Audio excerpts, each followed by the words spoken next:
Bye.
विशेष संत संगे पूर्व पुण्य जरी होती सानुकूळ अंतराय मूळ नुपजे तेथे भाग्य तरी नोहे धनपुत्र दारा निकट वास बरा संता पायी पूर्व पुण्य जरी होती सानुकूळ अंतराय मूळ नुपजे तेथे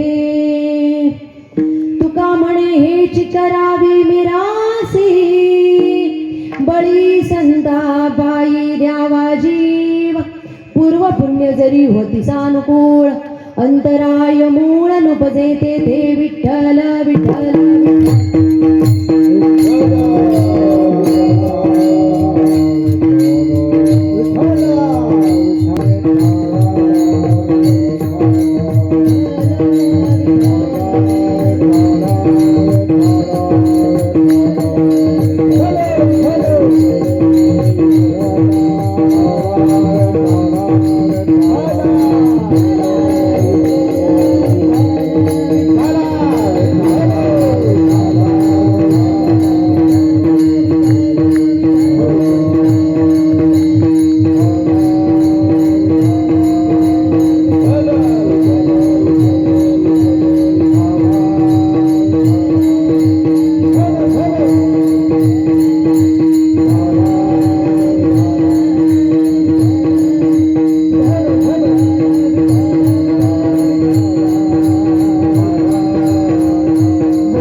नमो विठ्ठला राजया पांडुरंगा नमो रुक्मिणी माऊली ज्ञानगंगा नमो पुंडलिका नमो चंद्रभागा नमस्कार माझा रुक्मिणी पांडुरंगा महायोग पीठे तठे भीमरत्या वरं पुंडलिकाय दातुं मुनींद्रै समागत्य तिष्ठन्तमानंद कंदं परब्रह्मलिंगं भजे पांडुरंगं पांडुरंगा करू प्रार्थना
बाबाजी सद्गुरु दास तुका काय माझी वाणी म्हणेल संतासी रंग हो चित्तासी आपुलिया जयांचे केली स्मरण होय सकल विद्यांचे अधिकरण ते जीवन श्री चरण श्री गुरूंचे ते नमस्कारो नियाता दादा मला समोर आवाज द्या लांब नका देऊ Hey!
आद्यत्रय जननी देवाची जेथे जावे तेथे कपाळ सजिसे लाभतो विशेष सत्संगे पूर्व पुण्य जरी होती सानुकूळ अंतराय मूळ नुपजे तेथे प्रस्तुत प्राप्त प्रसंगी प्राप्त स्थळी सेवेकरिता निवडलेला अभंग महान भगवत भक्त विश्ववंद्य महाराष्ट्र भूषण असणारे देहूचे सुप्रसिद्ध साधू वैराग्याचा मूर्तिमंत पुतळा आणि वारकरी संप्रदायाच्या कलश स्थानी असणारे तुकोबराय यांचा संत भेटीचा आणि संतांचं विशेष महात्म्य सांगणारा अभंग सेवेकरिता निवडलेला आहे. विठ्ठल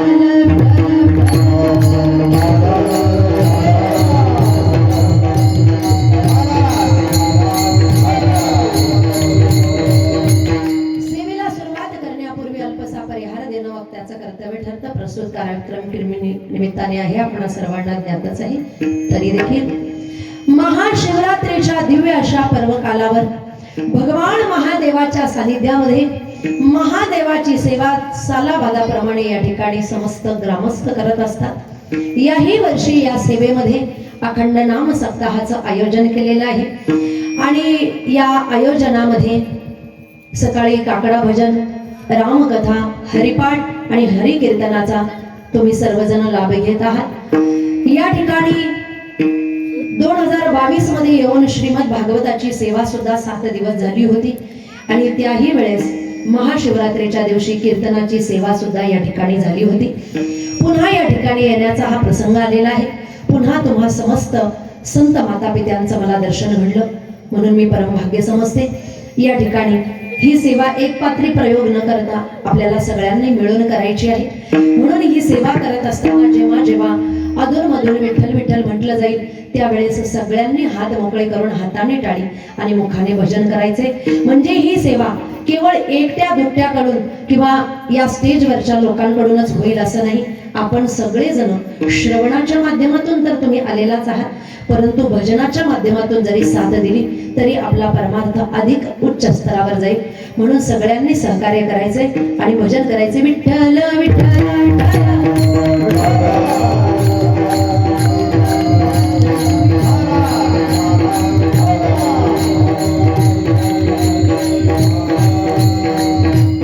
अभंग तुकोबरायांचा आहे आणि या अभंगामधून तुकोबराय वर्णन करतायत की जिथे व्यक्ती जाणार त्या ठिकाणी तो कपाळ सोबतच घेऊन जातो.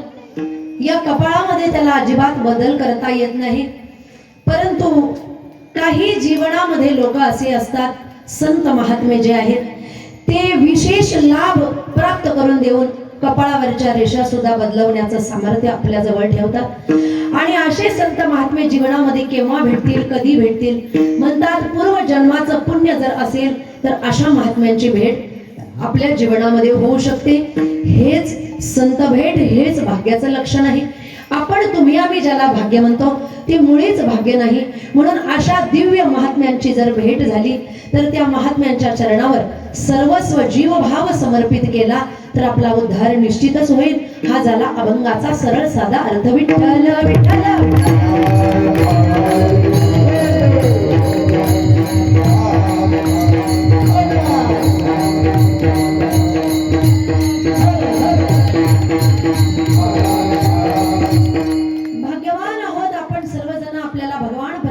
सेवा प्राप्त झालेली आहे. का भाग्यवान आहोत? त्याचं कारण असं आहे की आपण या भारत भूमीमध्ये जन्माला आलो ना, हेच आपलं भाग्याचं लक्षण आहे. भरतखंडे नरदेह प्राप्ती हेतव भाग्याची संपत्ती म्हटलेलं आहे. या भारतामध्ये जन्माला येणं भाग्याचं लक्षण आहे. त्याचं कारण काय आहे? भारत हा सर्वसामान्य देश नाही, भारत हा विशेष देश आहे. या देशामध्ये संत, ग्रंथ, संस्कार, संस्कृती, कर्म, धर्म, ज्ञान, ज्ञान या सगळ्यांचा मेळावा आहे आणि संस्कृती टिकून ठेवलेली आहे केवळ या भारताने. म्हणून जगाच्या पाठीवर जर विशेष कोणता देश असेल तो फक्त भारत देश आहे. इतर देश विशेष नाही. भारतामध्येच जन्माला आलो म्हणून विशेष का? भारताचा विचार केला बघा. भारत म्हटलं की एक शब्द त्याच्या मागे आपोआप लागतो, काय? माता. भारत माता. माता हा शब्द शोभतो केवळ भारताच्याच मागे. इतर देशाच्या मागे लावून बघा, शोभणार नाही. चीन माता, ऑस्ट्रेलिया माता, अमेरिका माता शोभेल का? शोभणार नाही. माता हा शब्द शोभतो केवळ भारताच्याच मागे. कारण काय आहे? कारण मातृवत प्रेम करणारे संस्कार आणि संस्कृती या भारतामध्ये आहे. असा हा देश आहे. या देशामध्ये कोणत्याही गोष्टीची कमतरता नाही. हा देश महान आहे. का महान आहे माझा भारत देश? कारण या देशामध्ये 12 ज्योतिर्लिंग आहेत, 8 अष्टविनायक आहे, देवी भगवतीचे 151 शक्तिपीठ आहेत. याच ठिकाणी भगवान परमात्म्याने अवतार धारण केलेले आहे. म्हणून सगळं काही या देशामध्ये आहे. हे सर्व संत आणि ग्रंथ भगवान परमात्म्याचे अवतारांचं स्थान या देशामध्ये आहे. कारण वयाच्या 16व्या वर्षी छत्रपती शिवाजी महाराजांनी रायरेश्वराच्या किल्ल्यावर जाऊन रायरेश्वरावर करांगोळीचं रक्त टाकून स्वराज्याची स्थापना करण्याचं मनामध्ये ठाणलं होतं. त्या शिवाजी महाराजांच्या त्यागाचं आम्हाला भान आहे. म्हणून माझा भारत देश महान आहे. का आहे माझा भारत देश महान? त्याचं कारण डॉक्टर बाबासाहेब आंबेडकरांनी लिहिलेल्या संविधानाचं आमच्या मनामध्ये विशेष स्थान आहे. म्हणून माझा भारत देश महान आहे. का आहे माझा भारत देश महान? कारण याच देशामध्ये नव तरुणांनी त्या काळामध्ये, मग ते बाबू यांनू असतील किंवा त्यांच्या सोबत असणारे सहकारी असतील, किंवा त्यावेळेस जे पाहिजे ना ते या देशामध्ये मिळते. ज्याला वाटेल ज्ञान प्राप्त करायचे, ज्ञानेश्वरी आहे. ज्याला वाटत असेल वैराग्यवान व्हायचे, गाथा आहे. ज्याला भक्तियुक्त अंतःकरणाने भगवंताची सेवा करायची आहे, त्यांच्यासाठी नामदेव रायांचा ग्रंथ आहे. ज्याला जीवन जगत असताना सगळ्या प्रकारचं ज्ञान पाहिजे आहे, त्यांच्यासाठी या ठिकाणी गीता आहे. आणि ज्यांना या ठिकाणी जाणता राजा होऊन जगायचं असेल, त्यांच्यासाठी छत्रपती शिवाजी महाराजांचं तत्व आहे. म्हणून हा भारत देश महान आहे. काय कमी आहे या देशामध्ये? कोणत्याही गोष्टीची कमतरता या देशामध्ये नाही. उत्तरांचल भागामध्ये बघितलं तर देवभूमी म्हणतात. का? देवांचे सर्व अवतार त्या ठिकाणी झालेले आहेत, म्हणून त्याला देवभूमी म्हणतात. पण दक्षिणेकडे वळाले, मध्य प्रदेश महाराष्ट्रापासून खाली निघाले तर या राष्ट्रांना काय म्हटलं जातं? संत भूमी म्हटलं जातं. ही संतांची भूमी आहे. आणि संतांची भूमी आहे म्हणून आपण भाग्यवान आहोत की या संत भूमीमध्ये आपला जन्म झालेला आहे. या देशामध्ये काहीही कमी नाही. देशाच्या एका बाजूला केदारनाथ बद्रीनाथ बसलेले आहे, देशाच्या दुसऱ्या बाजूला रामेश्वर बसलेले आहे, देशाच्या एका बाजूला द्वारिकानाथ बसलेले आहे, देशाच्या एका बाजूला जगन्नाथ बसलेले आहे आणि देशाच्या मधोमध पंढरीनाथ बसलेले आहेत. कारण हा देश सनात आहे. अशा सनात असणाऱ्या देशामध्ये आपण जन्माला आलो, हे आपलं भाग्याचं लक्षण आहे. भाग्यवान आहोत आपण सर्वजण. ही संत भूमी आहे. महाराष्ट्राची भूमी म्हणजे संत भूमी आहे. आणि अशा संत भूमीमध्ये आपण जन्माला आलो, भाग्यवान आहोत की ज्ञानोबा आणि तुकोबाऱ्यांच्या नंतर जन्माला आलो. ज्ञानोबा आणि तुकोबाऱ्यांच्या आधी जर आपला जन्म झाला असता तर गाथा आणि ज्ञानेश्वरी सारखे ग्रंथ आपल्याला मिळाले नसते. त्यांच्या नंतर जन्माला आलो ना, म्हणून आपण भाग्यवान आहोत. याच्याही पुढे जाऊन सांगते, मानव म्हणून जन्माला आलो ना, हे भाग्याचं लक्षण आहे.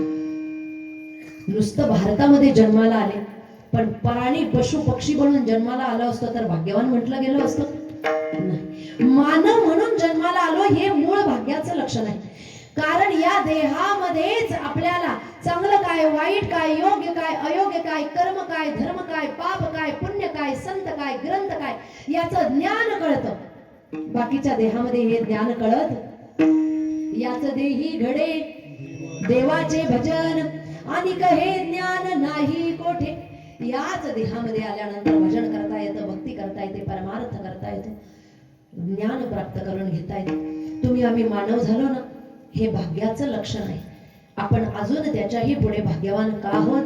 कारण आता दिवसभर श्रीराम कथा आपण श्रवण केली. आमच्या आदरणीय आरतीताई शिंदे यांच्या मुखारविंदातून आपण रामकथा श्रवण करत आहात. दिवसभर रामकथा श्रवण केली आणि रामकथा श्रवण केल्यानंतर आपण घरी झोप काढण्यासाठी थांबलो नाही. घरी काही झोप काढण्यासाठी आपण थांबलो नाही. कोणी आपल्याला म्हणत नव्हतं की कीर्तनात आलंच पाहिजे म्हणून, पण आपण विचार केला नाही. इथे गेल्यानंतर भगवान परमात्म्याच्या चरणावर माझे 2 तास लिहिले जातील, चांगल्या गोष्टी कानावर पडतील, माझं हित होईल म्हणून गेलं पाहिजे. यावेळेस आपण घरामध्ये सुद्धा झोपू शकत होतो पण झोपलो नाही. कार्यकर्त्यांनी अशी कोणतीही घोषणा केलेली नाही. ऐका हो ऐका, दांडे गावामध्ये सप्ताह आहे ना, त्या सप्ताहामध्ये रोज कथा आणि कीर्तनाला जो जो हजेरी लावेल त्याला शेवटच्या दिवशी 5-5 हजार वाटले जातील. केली का घोषणा? नाही. अशी कोणत्याही प्रकारची घोषणा केलेली नाही. आणि जर तशी घोषणा केली असती तर काय झालं असतं? बसायला जागा पुरली बसायला जागा पुरली नसती. जे आजारी आहेत ते पण म्हटले असते उचलून घेऊन बाबा मला चल, आणि मंडपात सलाईन लावलेले सुद्धा डॉक्टरांना म्हटले असते 2 तास सलाईन काढ आणि मला मंडपात जाऊ दे. पुन्हा आलं की पुन्हा सलाईन सुरू कर. का? शेवटच्या दिवशी किती मिळणार आहे? 5-5 हजार मिळणार. पण तसा कोणत्याही प्रकारचं काहीही वर्णन न करता सुद्धा आपण आलोत, कारण आपण हिताच्या ठिकाणी जागे आहोत. तू कामाने जवळील पाचारी दादावे,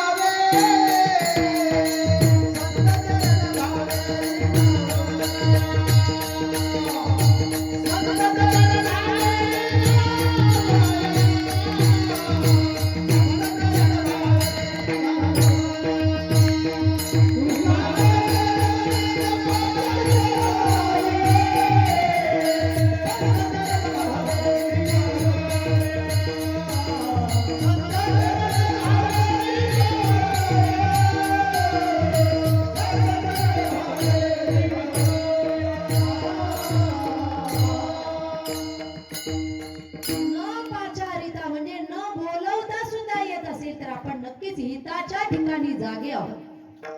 खरोखर हिताच्या ठिकाणी जागे आहेत म्हणूनच आलेले आहेत ना, की फक्त एखादी बाई कीर्तन कशी करते म्हणून ऐकायला आलेले आहेत?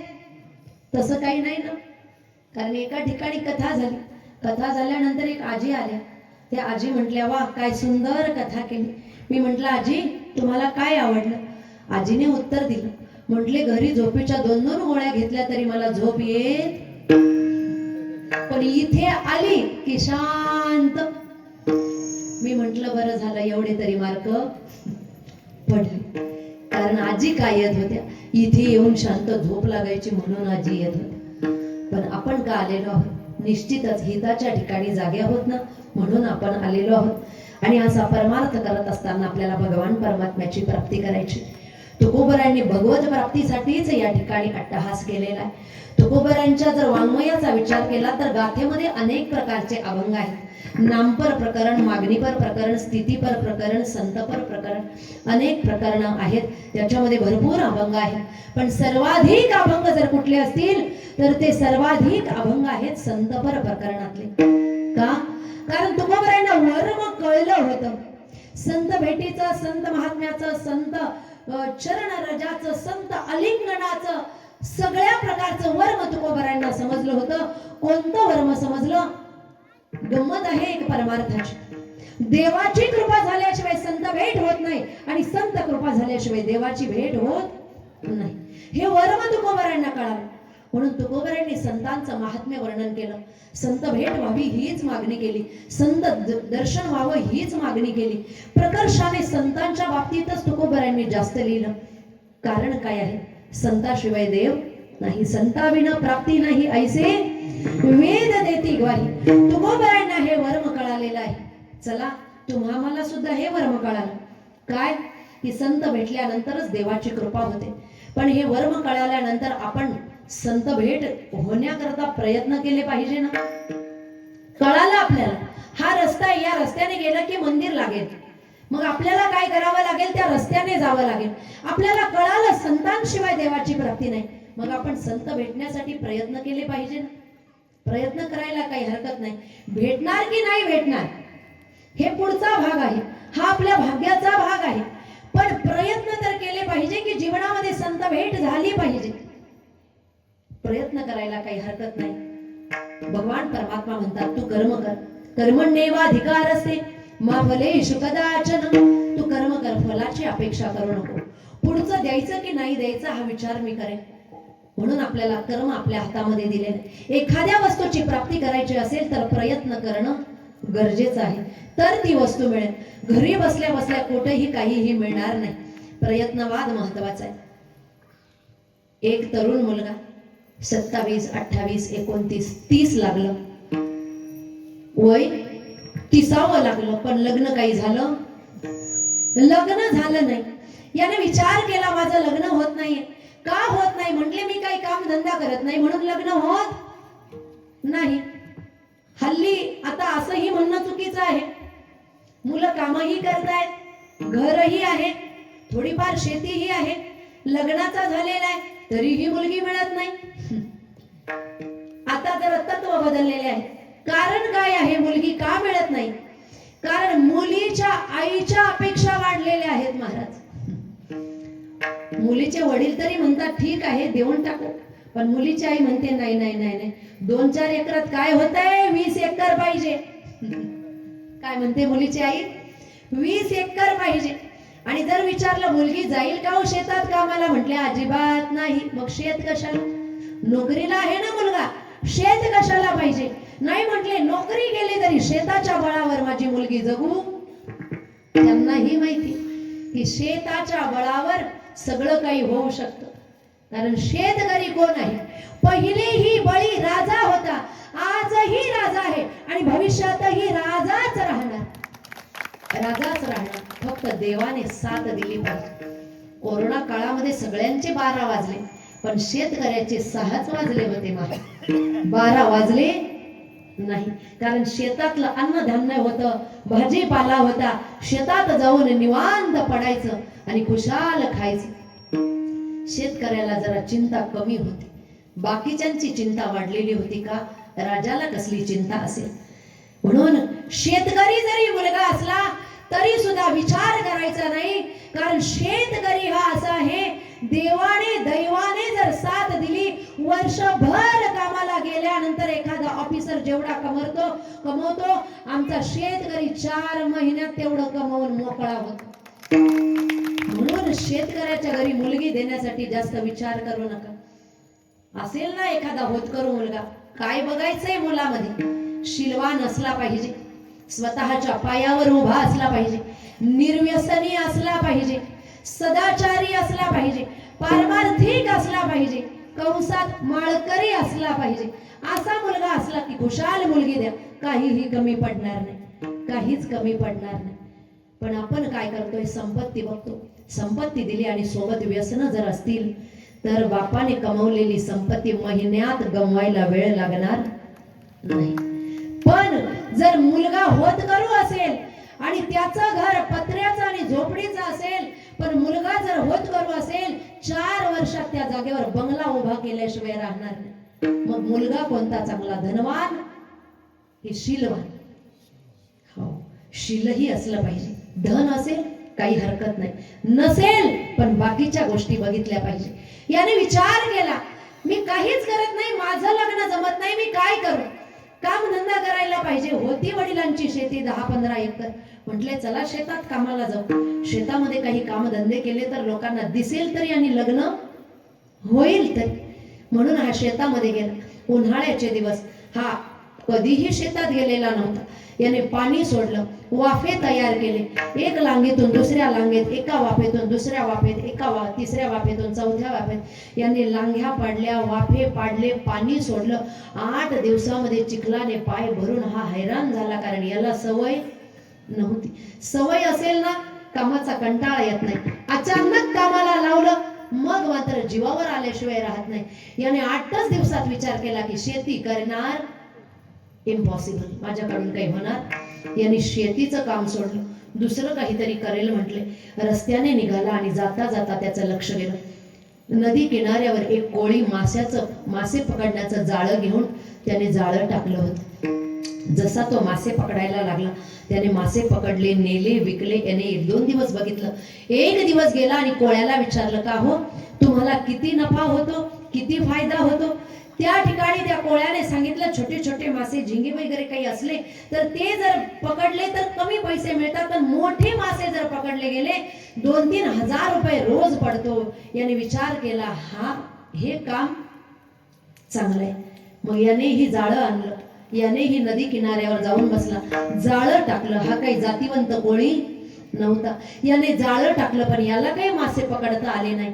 छोटे छोटे बारीक बारीक मासे यायचे, तेही कमी यायचे, पण याला त्याच्यातून काहीही पैसा मिळाला नाही.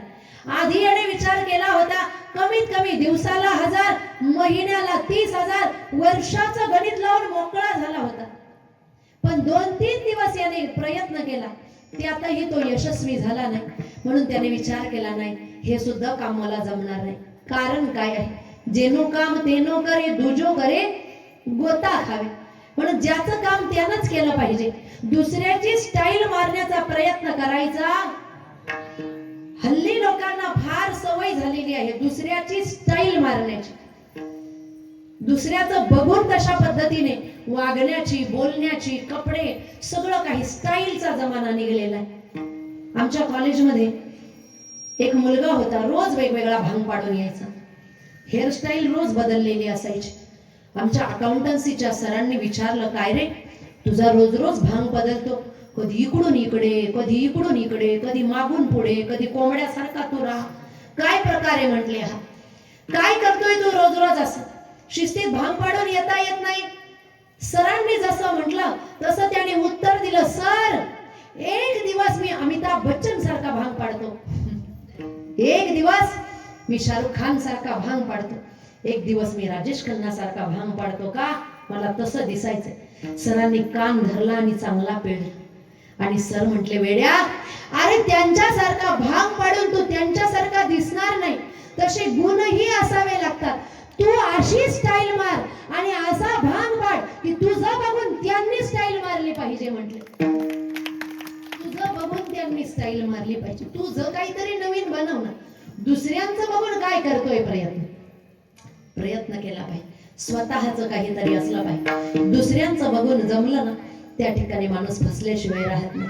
आपली स्टाईल ती आपली स्टाईल, आपल्यात जे गुण आहे ते आपल्यात गुण बाहेर निघल्याशिवाय, आपले गुण बाहेर पडल्याशिवाय राहत. म्हणून आहे ते आपलं दाखवण्याचा प्रयत्न केला पाहिजे. त्याने विचार केला, हेही बरोबर नाही, काय करू मी, दोनही ठिकाणी मी फसलो, काय करू. रस्त्याने निघाला होता, चालता चालता त्याचं लक्ष गेलं, एका गावाच्या बाहेर झाडाखाली एक साधू बसलेले होते, भगवे वस्त्र धारण केलेले. याने त्या साधूंना बघितलं, तासभर उभा राहिला. लोक रस्त्याने यायचे जायचे, आलेले लोक साधूंचं दर्शन करायचे, दक्षिणा ठेवायचे, नमस्कार करून जायचे. याने तास 2 तास बघितलं. मग याने विचार केला, हे सगळ्यात बेस्ट. काय विचार केला, हे सगळ्यात सोपं, भगवे वस्त्र घालायचे आणि झाडाखाली जाऊन बसायचे. लोक येतील, दर्शन करतील, दक्षिणा देतील, काहीही करायची गरज नाही. पण सोपई का साधू होणं. भगवे वस्त्र धारण केले म्हणून काही कोणी साधू होत असतं का. वरी भगवा झाला नामे, वरी भगवा झाला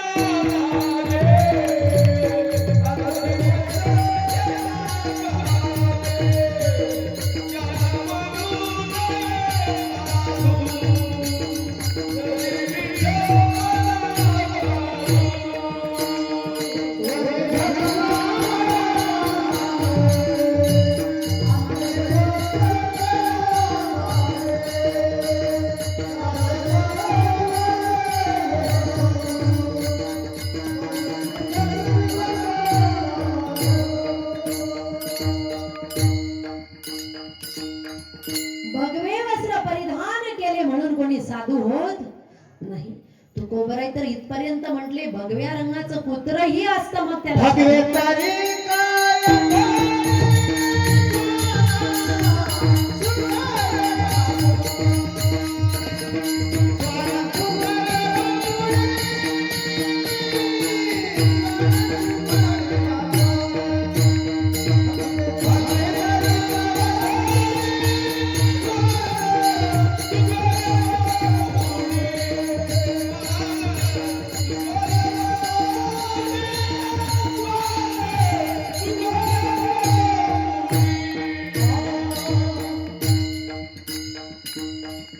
भगव्या रंगाचे कपडे घातले म्हणून कोणी साधू होत नसतं. भगवे तरी श्वान सहज वेश त्याचा, तेथे अनुभवाचा काय पंथ. त्याला साधू म्हणणार का. भगवे वस्त्र घातले म्हणून कोणी साधू होत नाही. साधू आणि संत कोणाला म्हणतात, संन्यासी कोणाला म्हणतात, ज्ञानोबराय वर्णन करतात. मी माझी आठवण विसरले जयाचे अंतकरण, पार्था तो संन्यासी जाण निरंतर. मी आणि माझं जो विसरलेला आहे तो साधू आहे, तो संन्यासी आहे, तो आहे साधू. भगवे वस्त्र घातल्यावर कोणी साधू होत नाही. पण याने विचार केला हे सगळ्यात सोपं. हल्ली लोकांना भ्रम झालाय की साधू संत कथाकार कीर्तनकार गायक वादक यांचं फार चांगलं. हल्ली लोकांचा हा भ्रम झाले. त्यांना असं वाटतं येतात 2 तास थांबतात आणि एवढे घेऊन. पण तुम्हाला माहितीये एकाच गावामध्ये 10 कीर्तन केलं तर पहिल्या कीर्तनापासून 9व्या कीर्तनातला शब्दही येऊ द्यावा लागत. एवढा अभ्यास असावा लागतो. कथाही असेल तर तंतोतंत केली तेव्हा मार्क मिळत असतात. लोक लगेच त्या ठिकाणी उत्तर देतात. म्हणून तेवढा अभ्यास सुद्धा असला पाहिजे. आणि हा अभ्यास केव्हा होतोय, जेव्हा कार्यक्रम नाही त्यावेळेस डोकं ग्रंथात घालावं लागतं ना, तेव्हा अभ्यास होत असतो. सोपी गोष्ट आहे. 12 तास प्रवास करून आल्यानंतर तुमच्या समोर जर आम्ही उभे राहिलो तर तुमच्या चेहऱ्यापेक्षा आमचा चेहरा आम्हाला टवटवीत दाखवावा लागतो. असं म्हणून चालत नाही 12 तास झाले आम्ही बसून आलेलो, असं म्हणून चालत. तुमच्या चेहऱ्यापेक्षा आम्हाला टवटवीत चेहरा ठेवावा लागतो. उत्कृष्ट कीर्तन करण्याचा प्रयत्न करावा लागतो. कारण प्रयत्न केले तर शेजारच्या गावात सुद्धा तारीख. बरोबर आहे की नाही? हा सुद्धा एक प्रयत्न असतो आमच्या सारख्यांचा. म्हणून या सगळ्या गोष्टी त्याच्यामध्ये असतात. काय घडलंय सध्या, रात्रीचा प्रवास एखाद्या गावात म्हणत नाही कोणी थांबा म्हणून. सगळेच काही सारखे, सगळेच सारखे नसतात. आमचं कीर्तन होतं मागच्या महिन्यामध्ये 40 गाव जवळ, 40 गावच्या हे पुढे जळगाव जिल्ह्यामध्ये. आळंदीतून निघालो महाराज आणि मी. दिवसभर प्रवास केला, तिथे गेलो, रात्री पोहोचलो, जेवण केलं, कीर्तन केलं. कीर्तनाच्या स्टेजवरून उतरल्याबरोबर सगळ्यांनी तोंड भरून स्तुती केली. काय कीर्तन झालं म्हटले, 1 नंबर. म्हटलं ठीक आहे. पण तसं म्हटल्यानंतर आम्ही गाडीत बसलो ना, गाडीत बसल्यानंतर म्हटले महाराज इथून असा रस्ता बाहेर जातो. काय म्हटले, इथून असा रस्ता गावाच्या बाहेर. म्हटले नाही, चहा पिऊन जा महाराज, रात्रभर प्रवास करायचे, तुम्ही सकाळ होईल तुम्हाला आळंदीत जायला, थांबता का असंही म्हटले नाही, चहा घेता का असंही म्हटले नाही. असेही काही लोक जीवनामध्ये जगामध्ये भेटत असतात. मग अशा वेळेस ही सगळी कसरत करावी लागते. थोड्या दिवसापूर्वी आपण एक घटना बघितली. इथून जवळच कीर्तन झालं. उत्कृष्ट पखवाज वादक कीर्तन करून जात असताना गाडीने उडवलं आणि 2-3 जागीच मृत्यू झाला. जागीच मृत्यू झाला. रात्र झाल्यानंतर एवढं बरं आहे कीर्तनाचा टाइम या ठिकाणी लवकर घेतला गेला. सगळ्या ठिकाणी कीर्तनाचा टाइम लवकर घेतला तर बरं होईल. कारण काय आहे माहिती का? इथून कीर्तन झालं 11-11:30ला कीर्तन संपलं. 12 मंडपातच वाजतात. एक रूमवर गेल्यानंतर चहा पीत गप्पा मारत वाजतात. तिथून पुढचा प्रवास वेगळा. म्हणजे जीवन कसं आहे, अवघड आहे. आणि रात्रीचं जागरण, उष्णता, बोलून तयार होणारी उष्णता, या गोष्टी कुणाच्याही लक्षात येत नाही. डॉक्टर लोकांनाही माहित आहे की महाराज लोकांना त्रास कोणता आहे. कायम गोळ्या घ्याव्या लागतायत. महाराज लोकांना विचारा येतात. गायनाला जरी उभे राहिले ना, घशासाठी काही काही त्यांना करावंच लागत असतं. वादन जरी करत असले तर वाजवत असताना एवढा त्रास होतोय, बोट फुटले तरी त्या ठिकाणी काही चिगटपट्ट्या लावून सुद्धा वाजवावं लागतं. हा त्याग लोकांना दिसत नाही. परंतु भ्रम कोणता आहे, यांचं फार चांगलं, यांचं फार चांगलं आहे. गाडी घेतलेली दिसते, त्याचे हप्ते कोण भरतय हे कोणी बघत, हे कोणीच बघत नाही. महाराज फक्त एवढंच म्हणतात की भारी बंगला, भारी गाडी, पती कुठे, पत्नी कुठे, मुलं कुठे, त्याग फार मोठा आहे. असो, काही हरकत नाही. याने विचार केला हे सगळ्यात सोपं. मग त्याने काय केलं, भगवे वस्त्र परिधान केले, अनोळख्या गावाच्या बाहेर जाऊन बसला. आणि बसल्यानंतर त्याने बघितलं कोणीही येत नव्हतं, कोणीही दर्शन करत नव्हतं. कारण तो साधू होता, तो लोकांना माहित होता म्हणून लोक दर्शनाला जात होते. हा कुणालाही माहित नव्हता. अनोळख्या गावाच्या बाहेर जाऊन बसला. नेमकी त्या गावामध्ये चोऱ्या होत होत्या 8 दिवसापासून. लोकांनी बघितलं, रात्री चोऱ्या करत असे आणि दिवसा साधू बनून बसत असे. 50 लोक एकत्र झाले, म्हटले चला जाऊ याच्याकडे. गेले त्याच्याकडे आणि गेल्यानंतर विचारलं, नमस्कार साधू बाबा, मग कुठून? सांगितलं हरिद्वार. असं का? कोणती नदी आहे तिथे? याला काही सांगता येत? हरिद्वारची नदी माहीत? हा साधू नव्हता. बर ठीक आहे महाराज, मग काही अभंग वगैरे म्हणता येतो एखादा? हरिपाठ, ओवी, ज्ञानेश्वरीची एखादी ओवी, गीतेचा एखादा श्लोक, हा सपाट होता. याला काहीच जमलं नाही. लोकांनी ओळखलं हा काही साधू नाही. पकडलं महाराज, उलटा टांगला. जो ठोकला त्याला भरपूर ठोकला. मग कसा बसा सुटला आणि सुटल्यानंतर म्हणायला लागला, खेती करने को गया तो लांगा लूंगा, खेती करने को गया तो लांगा लूंगा, मच्छी पकड़ने को गया तो झांगा झूंगा, और साधु बनने को गया तो उल्टा टांगा. साधू बनने को गया तो कारण काय आहे? कुठेही जा, या रेषा कधीही बदलत नाही. या रेषा अजिबात बदलत नाही. ज्याच्या नशिबात जे आहे ना ते मिळणारच. रामायण श्रवण करताय तुम्ही. सगळ्यात जास्त रामप्रभूंना मदत कोणी केली रामायणामध्ये सीतेला आणण्यासाठी? हनुमानजींनी. सगळ्यात जास्त मदत हनुमानजींनी केलेली आहे. पार सीतेचा शोध घेण्यापासून, लंका दहन करण्यापासून, त्याच्यानंतर युद्धामध्ये ही मदत केलेली आहे, शक्ती लागल्यानंतर ही मदत केलेली आहे, आणि संजीवनी बुटी तर आणलेली आहे. परंतु स्वर्गातून पक्षीराज गरुडजींना आणून नागपाशातून मुक्त करण्याची सुद्धा मदत हनुमानजींनी केली. सगळ्या प्रकारची मदत हनुमानजींनी केली. पण हनुमानजींना काय मिळालं महाराज? काय मिळालं? लेना देना कुछ नहीं, सब कर्मों का खेल. लेना देना कुछ नहीं, सब कर्मों का खेल. विभीषण को लंका मिली, हनुमान को तेल. काय मिळालं हनुमानजींना? सुग्रीवजींना किष्किंधा मिळाली. सुग्रीवाला किष्किंधा मिळाली. विभीषणजींना लंका मिळाली. काय मिळालं हनुमानजींना? ज्यांनी अंतःकरणापासून सेवा केलेली होती, निष्काम भक्ती केलेली होती, त्यांच्या हृदयामध्ये राम लखन सीता सहित हृदय बसहु सुरभूत. राम म्हटलं बरोबर रामाला प्रकट व्हावं लागतं. ही राम भक्ती हनुमानजींना मिळाली. हनुमंते गगन सत्वपे,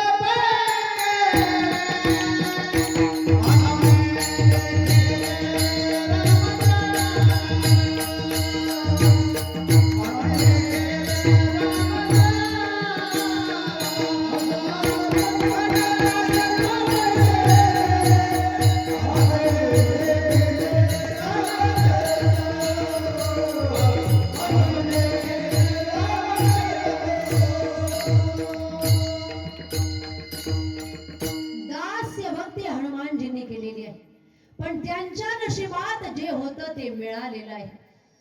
जे नशिबात आहे, जे कर्मात आहे, जे दैवात आहे, त्याच्यामध्ये काहीही बदल करता येत नाही.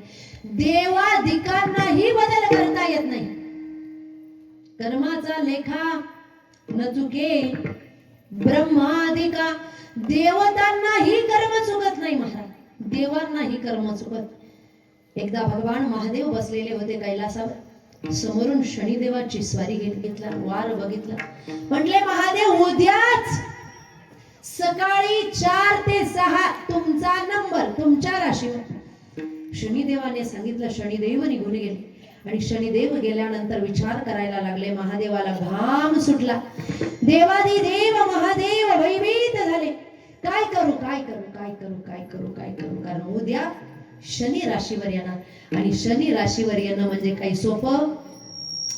20-20 वर्षाचे घोटाळे बाहेर येतात महाराज. 20-20 वर्षाचे घोटाळे बाहेर येतात. ईडी मागे लागते आणि जेल मध्ये जाऊन बसावं लागतं. शनी राशीवर येणं सोपी गोष्ट आहे. महादेवाला भीती वाटली. काय करू काय करू काय करू. उद्या महादेव येणार, उद्या शनिदेव येणार. महादेव भयभीत झाले. दुसऱ्या दिवशी महादेव सकाळी 2ला उठले. रात्रभर तर झोप लागलीच नाही, पण कसं बसं डोळा बंद करण्याचा प्रयत्न केला. 2 वाजता सकाळी उठून बसले आणि जसे उठून बसले एका नदीच्या जवळ गेले आणि कुंभक केलं. कुंभक कशाला म्हणतात? श्वास रोखून ठेवण्याच्या क्रियेला कुंभक म्हणतात. कुंभक केलं, श्वास रोखला, नदीच्या तळाशी जाऊन बसले पाण्यात. किती वाजता? 2 वाजता पाण्यात जाऊन बसले. आणि पाण्यात जाऊन बसल्यानंतर 2, 3, 4, 5, 6, 7 वाजले. आणि 7 वाजता महादेव पाण्यातून बाहेर आले. जसे महादेव पाण्यातून बाहेर आले, शनिदेव बसलेले होते. शनिदेवाला बघितलं आणि महादेवाने विचारलं, काय माझ्या राशीवर येणार होते ना 4 ते 6, काय झालं? शनिदेवाने सांगितलं, देवाधिदेव महादेवाला 2 ते 7 थंड पाण्यात कुंभक करून बसवलं. म्हटले अजून काय पाहिजे? अजून काय पाहिजे? देवाला कुंभक करून थंड पाण्यात बसायला लावलं. तुम्ही काय पाप केलंय की तुम्हाला मी त्रास देतो? 2च तास त्रास होता, पण तुम्ही 5 तास सहन केला. शनी येणं अवघड आहे, पण देवादिकांनाही त्या ठिकाणी चुकत नाही. कारण काय आहे? मनुष्य ज्या ठिकाणी जातो कर्म प्रारब्ध सोबत घेऊन जातो. म्हणून या ठिकाणी तुकोबराय म्हणतायत, जिथे आपण जाणार ना त्या ठिकाणी आपलं कपाळ आपल्या सोबत आहे.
जेथे जावे तेथे कपाळ सरिसे लाभतो विशेष संत संगी.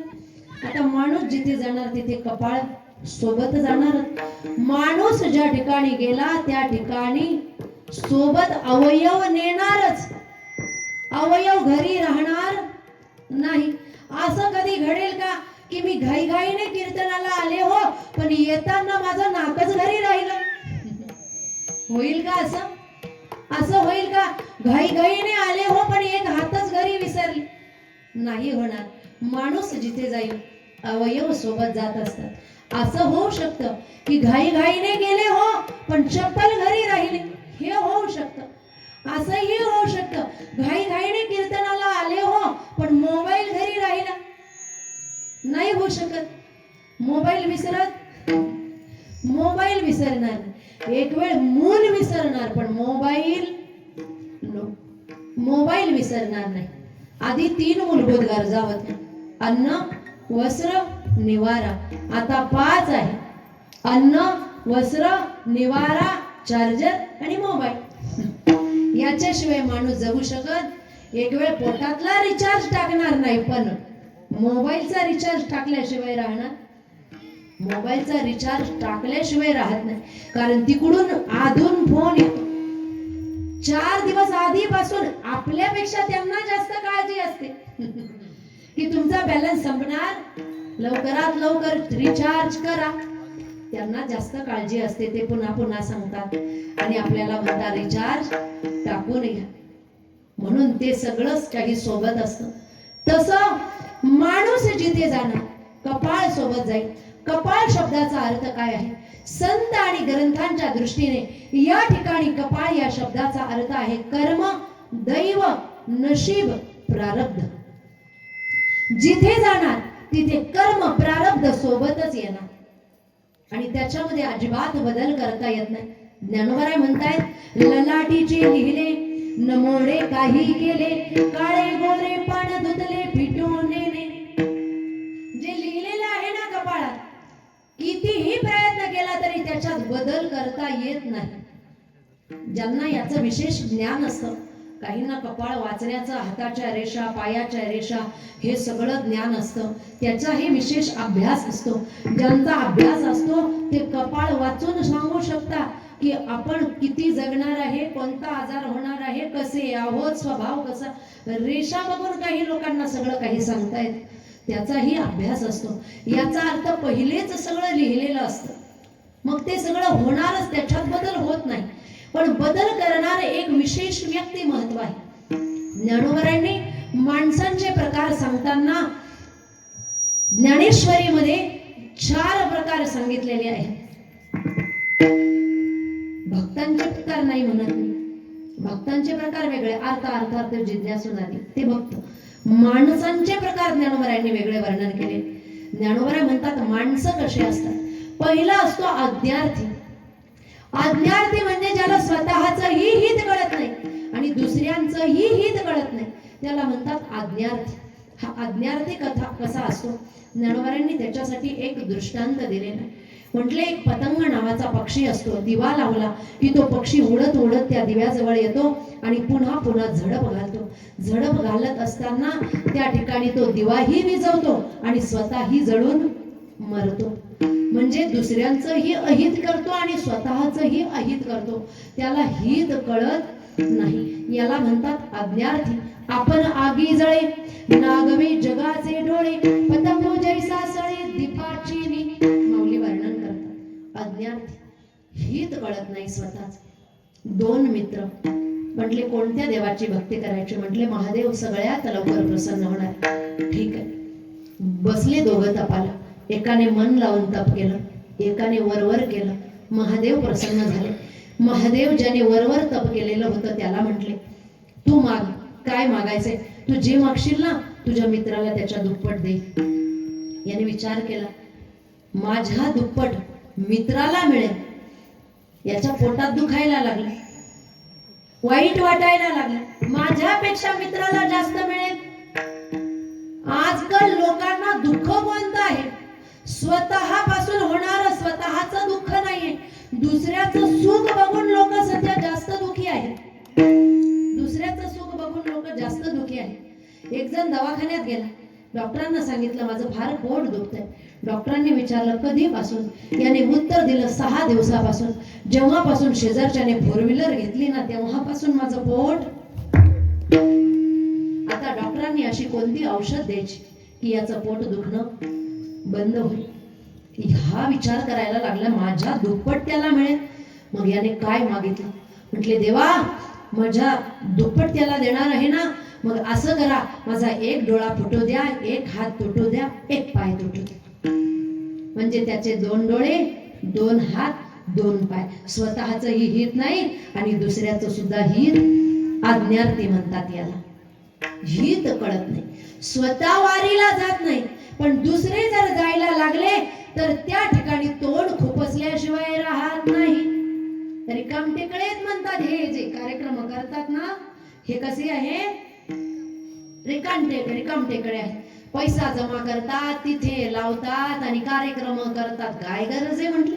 गावामध्ये चांगला रस्ता बांधावा, नळ द्यावेत, लाईट लावावेत, गावाची चांगली त्या ठिकाणी सुधारणा करावी, असेही काही काही जण बोलणारे असतात. पण त्यांना माझं सांगणं असं आहे, गाव कितीही सुंदर दिसायला लागलं आणि त्या गावामध्ये संस्कृती आणि संस्कार मुलांवर नसतील तर त्या सुंदर गावाला काही किंमत नाही. म्हणून गाव चांगलं असण्याबरोबर संस्कार आणि संस्कृती मुलांवर असणं सुद्धा तितकंच गरजेचं आहे. आणि हे व्यासपीठ काय करतंय? हे व्यासपीठ संस्कार संस्कृती शिकवणारं व्यासपीठ आहे. हल्ली 99% गोष्टी बिघडण्याच्या आहेत, 1% गोष्ट सुधारण्याची शिल्लक राहिलेली आहे. मग आपल्याला सुधारवण्यासाठी प्रयत्न करावा लागेल, कारण बिघडवणं शिकवावं लागत नाही, सुधरवणं शिकवावं लागतं.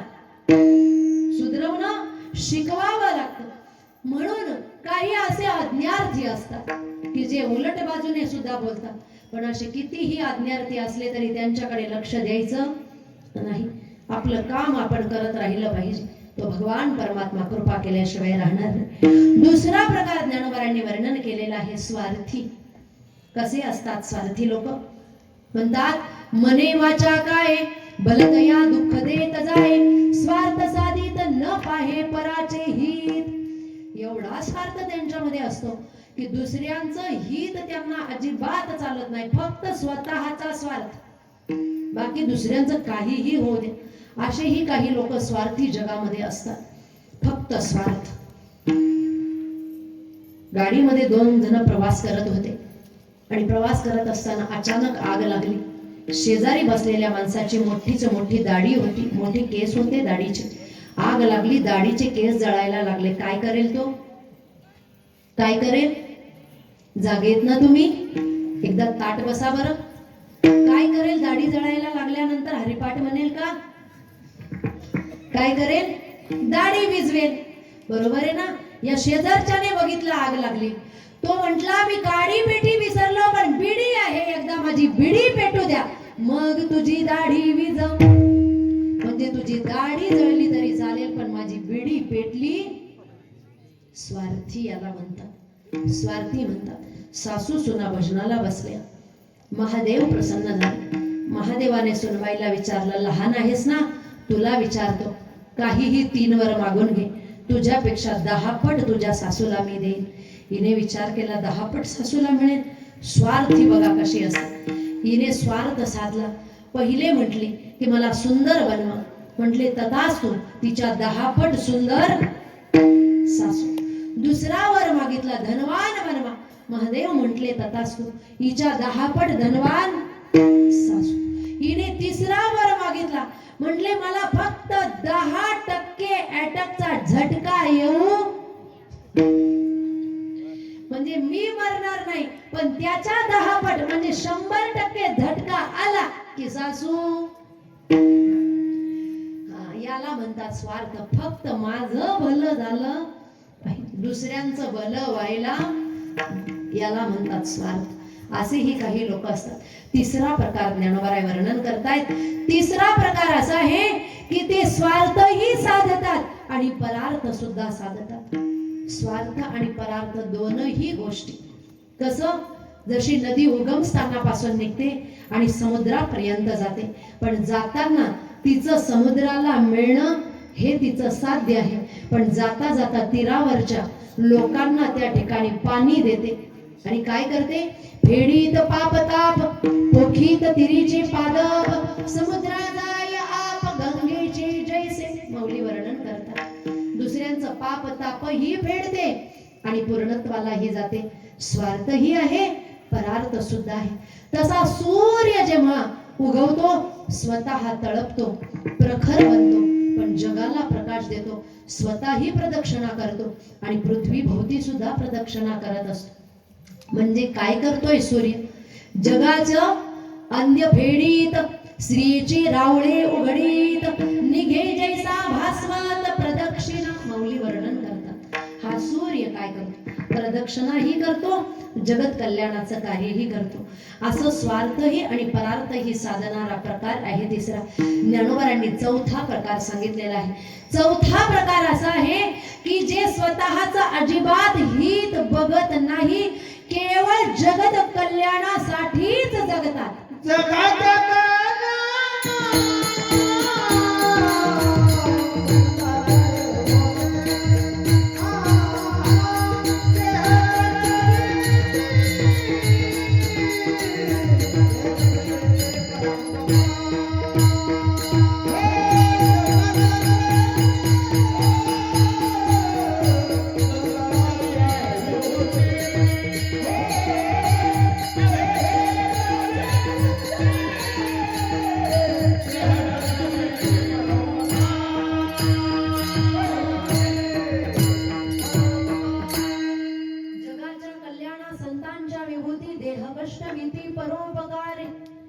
परोपकारासाठी स्वतःच्या संसाराची राख रांगोळी करून जगाचा संसार सुखाचा होण्याकरता स्वतःच्या संसाराची राख रांगोळी करणारे संत महात्मे असतात.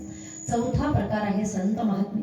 आणि असे संत जगत कल्याणाकरता जेव्हा प्रगट होतात त्यांच्यामध्ये सामर्थ्य एवढं असतं. किती सामर्थ्य असतं म्हणतात, या संतांमध्ये सामर्थ्य एवढं आहे, कपाळावरच्या रेषा बदलवण्याचं सामर्थ्य आहे. कपाळावरच्या रेषा सुद्धा ते बदलू शकतात. जेथे जावे तेथे कपाळ सरीसे लाभतो विशेष संत संगी. विशेष लाभ संतांच्या संगतीमध्ये होतो. कोणता विशेष लाभ संतांच्या संगतीमध्ये होतो तर म्हणतात ते काहीही करू शकतात. देव कर्म बदलू शकत नाही, पण संत बदलवू शकतात. आता ओवीकडे लक्ष द्या. मी आधीच सांगून गेली ज्ञानोबांची ओवी कोणती. ललाटीचे लिहिले न मुळे काही केले. ही ओवी सगळ्यांनी लक्षात ठेवा. 750 वर्षापूर्वीचा पर्वकाल आणि तेव्हा संस्थानिक राजे असायचे. 750 वर्षापूर्वी ज्ञानोबरायांच्या कालखंडामध्ये संस्थानिक राजे असायचे. घडलेली घटना मी सांगते. 750 वर्षापूर्वी संस्थानिक राजा होता. विवाह झाला. विवाह झाल्यानंतर मुली झाल्या राजाला.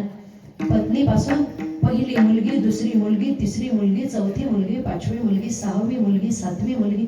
राजाला राग आला आणि राजाने राणीला सांगितलं, यावेळेस जर तुला मुलगी झाली तर तुला ही मृत्यूदंड आणि मुलीलाही समाप्त करेल. राजाने जसं ठरवलं. राणी गर्भवती होते. राणी चिंता करायला लागल्या, आता कसं होईल. मुलगी झाली तर माझा मृत्यू निश्चित आहे. खरं बघितलं तर विज्ञान सांगतं मुलगा होणं किंवा मुलगी होणं हे पुरुषामुळे ठरत असतं, स्त्रीमुळे कधीही ठरत नाही. पुरुषामुळे ठरत असतं मुलगा होणं किंवा मुलगी होणं. याला विज्ञान साक्ष आहे. मग राणीला मुली होत आहे त्यावेळेस राणी विचार करायला लागली, काय होईल. सगळे लक्षण मुलीचेच होते. दासीने समजावलं, राणी साहेब काळजी करू नका, यावेळेस मुलगा होईल असा विचार करा. होईल ना मुलगा, पण 9 महिने का दुःख करून घेताय. 9 महिने तरी आनंदाने जगा.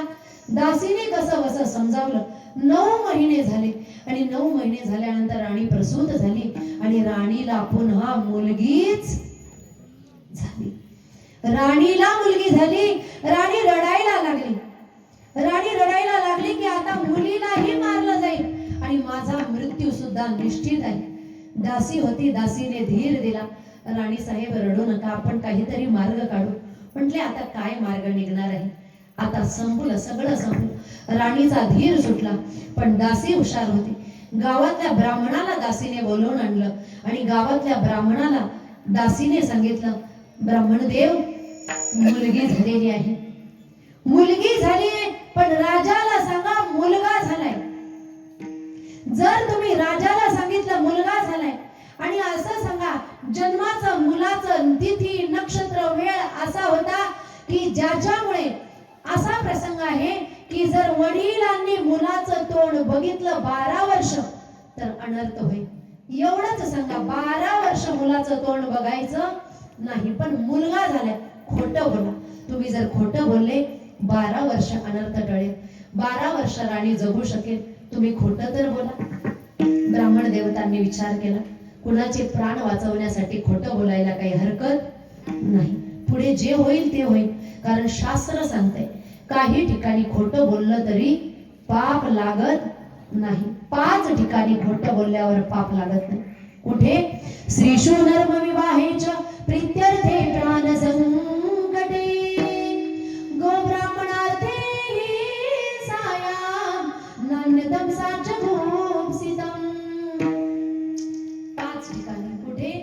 श्रीशु नर्म विवाहेच, स्त्रियांजवळ पत्नीजवळ खोटं बोललं तरी पाप लागत. पुरुष वर्ग म्हणतील बरं झालं सांगितलं, खोटं बोललं तरी पाप लागत. पण कुठे आणि केव्हा आणि का खोटं बोलायचं त्याचे सुद्धा नियम आहे. नेहमी खोटं बोललेलं चालणार पाप लागेल. मग केव्हा खोटं बोलायचं आणि का खोटं बोलायचं? म्हणतात स्त्रीचं हृदय कोमल असतं आणि स्त्रीला अचानक एखादी अघटित घटना घडलेली सांगितली किंवा एखादी गोष्ट माहीत पडायला नको अशी गोष्ट जर स्त्रीला माहीत पडली तर त्या ठिकाणी एकतर वादविवाद होतात, नाहीतर घर वेगळे होतात, नाहीतर काहीतरी वेगळं होतं किंवा जास्त अनर्थ होऊ शकतो. अशा वेळेस स्त्रीला काही गोष्टी खऱ्या सांगायच्या. अशा वेळेस बरं का, अंडरलाईन, प्रत्येक वेळेस नाही. केव्हा? उदाहरणार्थ स्त्रीच्या घरून फोन आला माहेरावरून, स्त्रीच्या माहेरावरून फोन आला की आई वारली. काय फोन आला? आई वारली. पतीला कळालं. पतीने असं सांगायचं का, अगं तुझी आई वारली, चल पटकन, असं सांगायचं का? त्या ठिकाणी काय सांगावं लागेल? खोटं बोलावं लागेल. हे बघ, टाइम वाया घालवू नको, साध्या 4-5 साड्या घे, आपल्याला जायचंय, 5-7 दिवस लागू शकतात, म्हणून तू बाकीचा काही विचार करू नको, फक्त तयारी कर, आपल्याला अमुक ठिकाणी जायचं. खोटं बोलावं लागतं अशा वेळेस. तिथे गेल्यानंतर सांगावं लागतं की ही घटना घडली म्हणून आपण आलो आहोत. अशा ठिकाणी खोटं बोललं तरी चालतं. स्त्रीशु नर्म विवाहेच, विवाह कुणाचा जमत असेल आणि विवाह जमत असेल अशा ठिकाणी जर मुलीमध्ये काहीतरी कमतरता असेल, मुलामध्ये काहीतरी कमी जास्त असेल, अशा वेळेस खरं सांगून लग्न तोडायचं. एकतर आधीच जमत, त्याच्यात जमलं तर कुणीही पाय घालायचा प्रयत्न करायचा. विवाहेच प्रीत्यर्थे प्राण संकटे, कुणाचे प्राण जात असतील आणि प्राण वाचवायचे असतील तर खोटं बोललं तरी सुद्धा चालेल, काही हरकत नाही. गो ब्राह्मणार्थे हिंसाया, गो ब्राह्मणांचे प्राण वाचवायचे असतील, जिथे हिंसा होत असेल अशा ठिकाणी खोटं बोललं तरी सुद्धा चालतं, हिंसा होऊ नये म्हणून. म्हणून ब्राह्मण देवतांनी विचार केला, म्हटले ठीक आहे, काही हरकत नाही. राजाला सांगितलं, राजे साहेब आनंदी आनंद झालेला आहे, तुम्हाला मुलगा झालाय. राजा आनंदाने निघणार तेव्हा त्या ठिकाणी ब्राह्मण देव म्हटले, थांबा राजन, घाई करू नका. मुलाचा जन्म नक्षत्र तिथी वेळ असा पद्धतीचा होता की मुलाचं तोंड जर 12 वर्ष बापाने बघितलं तर अनर्थ होईल, म्हणून तुम्हाला मुलाचं तोंड बघता येणार नाही राजे, नंतर तुम्हाला मुलाचं तोंड बघता येईल. राजाने विचार केला, ठीक आहे, काही का असेना 12 वर्षानंतर तोंड बघेल, पण मुलगा झालाय ना, काही हरकत नाही म्हटली. आनंद उत्सव साजरा केला, त्या ठिकाणी दान दक्षिणा दिली आणि सगळं झाल्यानंतर 12 वर्ष काय झालंय, मुलाचं नाव, मुलाचे कपडे, मुलगा झालाय म्हणून आईच्या घरातच मुलगी वाढली. आईच्या रूमच्या बाहेर 12 वर्ष येऊ दिलं, आई जायची पण मुलीला बाहेर आणलं नाही. 12 वर्ष पूर्ण होणार, राजाने विचार केला, शेजारी दुसरा संस्थानिक राजा आहे, त्याची सुंदर कन्या आहे, 12 वर्ष पूर्ण होत आहेत, एकदा यांचं लग्न जमवतो. लग्न करणं काय आणि मुलाचं तोंड बघणं काय, दोघी गोष्टी एकदाच. राजाने ठरवलं, लग्न जमवलं, राणीला सांगितलं. राणीने खुश असल्यासारखं नाटक केलं, आनंदी असल्यासारखं नाटक केलं, पण घरामध्ये गेल्यानंतर राणी रडायला लागली, मुलगी ही रडायला लागली. आई आता काय होईल, 12 वर्षाची मी होणार आहे, माझं लग्न दुसऱ्या मुलीशी होईल आणि मुलीचं लग्न मुलीशी लावणं काही बरोबर. आता आपल्याला खरं सांगावंच लागेल आणि खरं सांगितलं तर आपले प्राण जाणारच. रडायला लागली मुलगी. आत्महत्या करण्यासाठी निघाली आणि रस्त्याने जेव्हा मुलगी जायला लागली, जात असताना तिने ज्ञानोबरायांना आणि इतर भावंडांना जाताना बघितलं पंढरपूरच्या दिशेने. हिने विचार केला, आधी महाराजांचं दर्शन घेऊ आणि मग आत्महत्या करू. ती मुलगी धावत पळत गेली. ज्ञानोबरायांचे पाय दोनही हातांनी घट्ट धरले, चरणावर मस्तक ठेवलं आणि मुलगी रडायला लागली. मुलगी ज्ञानोबरायांचे पाय सोडायला तयार नाही. त्यावेळेस ज्ञानोबराय म्हटले, मुला उठ, मुला उठ. मुलीने सांगितलं, महाराज मी मुलगा नाही हो, मी मुलगी आहे, मी मुलगी आहे. पुन्हा पुन्हा सांगते, ज्ञानोबरायांनी सांगितलं, नाही तू मुलगाच आहेस.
देह पालटिला, स्त्रियेचा तो केला पुरुष उभा.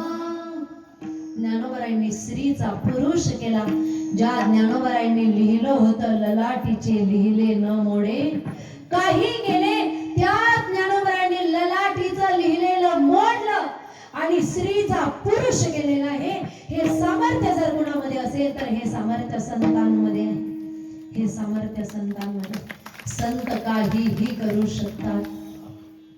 आपल्या दुःखाला सुखामध्ये परिवर्तित करू शकतात. आपले पाप नाहीसे करू शकतात. आपल्याला भगवान परमात्म्यापर्यंत नेऊन ठेवू शकतात. काय करू शकत नाही महाराज संत भागवतामध्ये वर्णन आलेलं आहे. भागवतात वर्णन आलेलं आहे. म्हटले की आत्मदेव ब्राह्मण, भागवत ऐकलेलं आहे तुम्ही अनेक वेळेस. आत्मदेव ब्राह्मण पुत्र नाही म्हणून आत्महत्या करायला लागेल. साधूची भेट झाली. साधूला सांगितलं पुत्र नाही म्हणून आत्महत्या करायला आलं. साधूने स्पष्ट शब्दात सांगितलं, सप्त जन्मावधी तव पुत्र नाही वच, नाही वच. 7 जन्म तुझ्या नशिबामध्ये पुत्र नाही. म्हटले आता मरतोच, पण पाप तुम्हाला लागेल. तुम्ही संत आहात, काहीही करू शकतात, का आशीर्वाद देत नाही? संत हृदय नवनीत समान.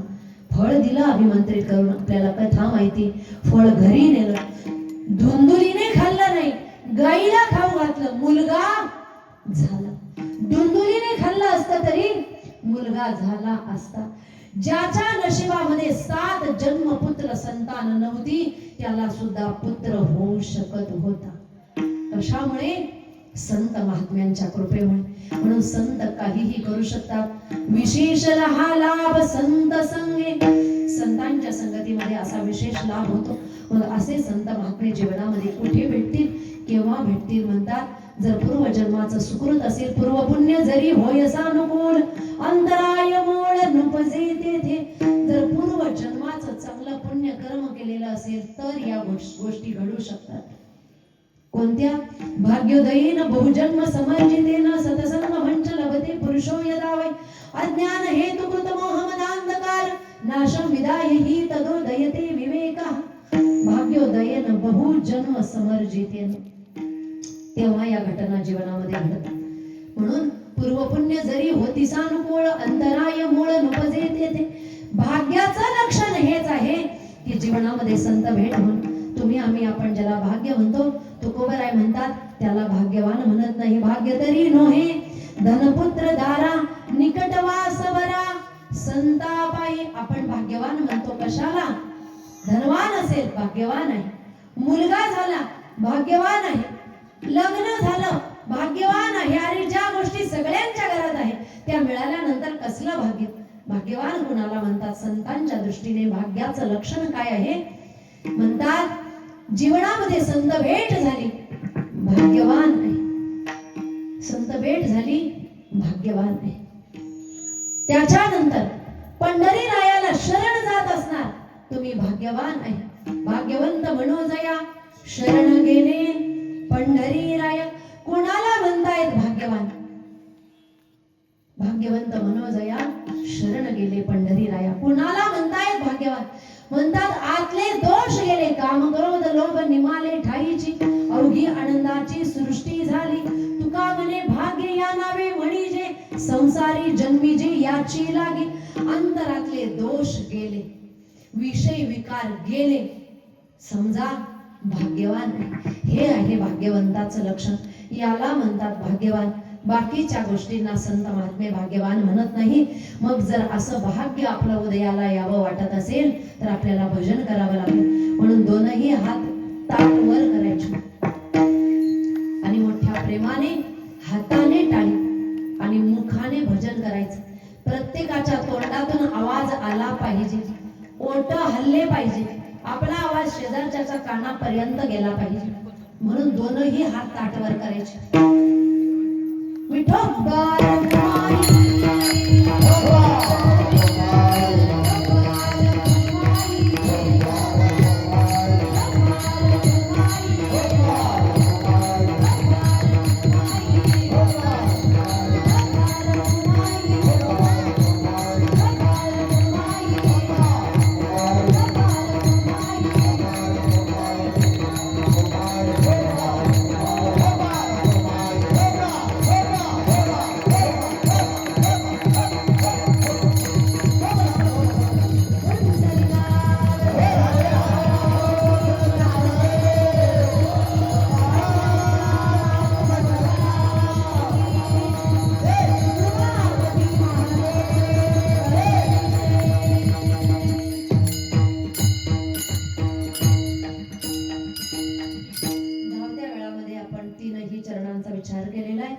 संतांचं महात्म्य आणि संत भेटीचं वरम ज्या तुकोबरांना कळलेलं आहे ते तुकोबरा म्हणतायत, जर जीवनामध्ये अशा संतांची भेट झाली तर संतांच्या चरणावर सगळा जीव भाव समर्पित करा.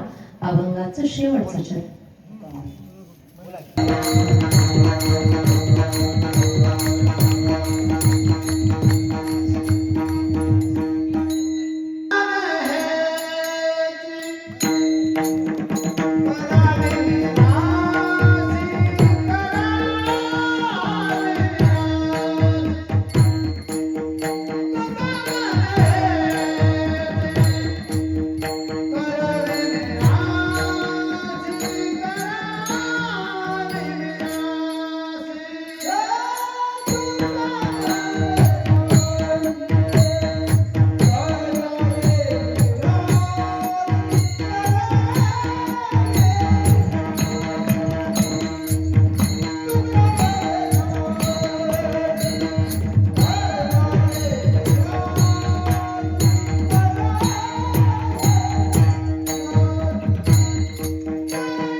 अभंगाच्या शेवटच्या चरणामध्ये तुकोबर आहे. तुम्हा मला उपदेश करत असताना म्हणतायत, संतांचं वर्म आणि महात्म्य वर्णन करताना म्हणतायत, जर जीवनामध्ये अशा पद्धतीच्या संतांची भेट झाली तर संत महात्म्यांच्या चरणावर जीव द्यावा. म्हणजे काय करावं? त्यांच्या जवळ जाऊन मरून जावं का? शब्दशः अर्थ घ्यायचा नाही. जीव द्यावा म्हणजे काय करायचं? जीव भाव समर्पित करावा. सत्व रज तमाचा गोंधळ असेल, त्याचबरोबर आपल्या पाप पुण्याचं कर्म असेल, सिंचित क्रियामान प्रारब्ध, या सगळ्या प्रकारचे कर्म जे आहे ते संत महात्म्यांच्या चरणावर जर आपण समर्पित केलं, जीव भाव समर्पित केला, पूर्ण विश्वास त्यांच्या चरणावर जर आपण ठेवला, तर काय होईल? ते संत महात्म्य आपण कसे जरी असलो तरी सुद्धा भागली या मज वाहतील कळीये, त्यांचे यानी जोडे सर्व सुख, तुम्हा मला उचलतील आणि भगवान परमात्म्यापर्यंत नेऊन सोडतील. संत आपलं भाग्य बदलवतील, दैव बदलवतील, नशीब बदलवतील. आपल्या भाग्यात देव नसेल पण देव लिहून देते. विशेष हा लाभ संत संगी. कोणता लाभ होतो संतांच्या संगतीत? साध्याचाही लाभ आणि साधनात्मकही लाभ. साध्याचा लाभ काय? देव भेटतो. आणि साधनात्मक लाभ काय होतो? तर वैराग्य निर्माण होतं, मुमुक्षुत्व निर्माण होतं, भक्ती ज्ञान वैराग्य निर्माण होतं. साध्याचाही लाभ होतो आणि साधनात्मक सुद्धा लाभ होतो. हा विशेष लाभ संतांच्या संगतीमध्ये होतो.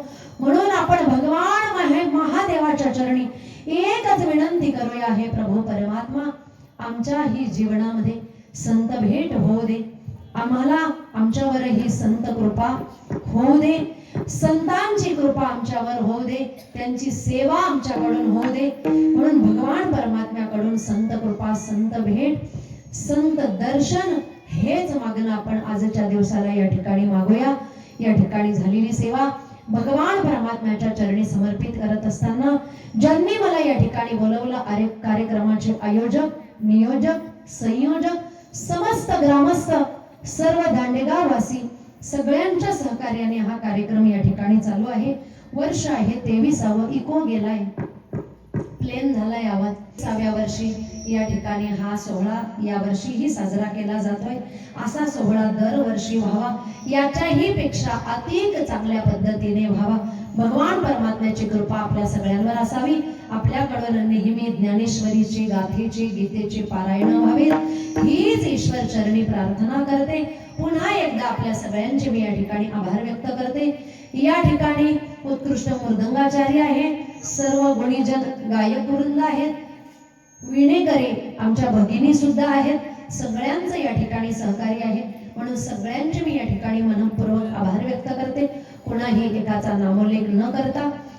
त्याचबरोबर आमच्या भागवत कथा असतील, रामकथा असतील, शिवपुराण असतील, देवी भागवत कथा असतील, याच्या आधी झालेले कीर्तन असतील, भविष्यात होणारे कीर्तन असतील, हे सगळे कथासार या YouTube चॅनलवर टाकले जातात. कथासार आणि कीर्तन साधना म्हणून तुम्ही नाव टाकलं YouTubeवर आमचं सोनाली दीदी महाजन आळंदीकर किंवा माझे पतिदेव रामायणाचार्य भागवताचार्य महेश महाराज महाजन आळंदीकर, एक गोल लोगो येईल, त्याच्यामध्ये चॉकलेटी रंग आहे, कथा आणि सार लिहिलेला आहे, आणि एक लाल रंगाचा लोगो आहे, त्याच्यामध्ये कीर्तन साधना लिहिलेला आहे. याच्यावर कथा आणि कीर्तन टाकले जातात. कधी लाईव्ह असतात तर कधी शॉर्ट काढूनही त्या ठिकाणी टाकले जातात. म्हणून कथेचा आणि कीर्तनाचा घरी बसल्या निश्चितच लाभ घ्या. फेसबुक असेल, इन्स्टा असेल, फॉलो करा. त्याच्यावरही पारमार्थिक कार्यक्रम आम्ही नेहमी टाकत असतो. पुन्हा एकदा सगळ्यांचे आभार. काही चुकलं असेल, बुद्धीचा दोष, आणि योग्य आहे ज्ञानोबरांची कृपा. ज्ञानेश्वर